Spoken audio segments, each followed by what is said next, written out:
Iqtisodiyot bu biznes va moliyaviy jarayonlarni tushunish bilan birga boshqarishga yordam beradigan muhim yo'nalishdir. Aynan iqtisodchilar kompaniyalarga uzoq muddatda to'g'ri qaror qabul qilishda va rivojlanishda yordam berishadi. Bu yo'nalishda siz iqtisodchi, biznes analitik yoki moliyaviy tahlilchi bo'lib ishlaysiz.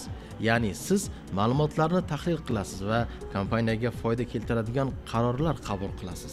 Agar bu sohada o'qisangiz, siz turli kompaniyalarda, banklarda, davlat tashkilotlarida hamda xalqaro loyihalarda faoliyat yuritasiz. Daromad o'rtacha 5-7 milliondan boshlanadi.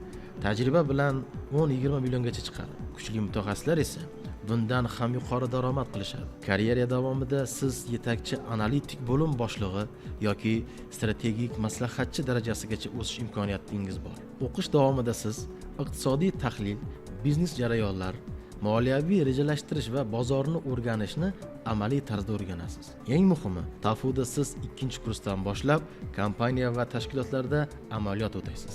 Bu degani, siz real ish jarayonida qatnashib, tajriba orttirasiz. Natijada o'qishni bitirganingizda sizda nafaqat diplom, balki haqiqiy ish tajribasi ham bo'ladi. Agar siz tahlil qilishni, fikrlashni va katta qarorlar ortida turishni xohlasangiz, bu yo'nalish siz uchun. Iqtisodiyotni Toshkent amaliy fanlar universitetida o'rganing va kuchli mutaxassisga aylaning.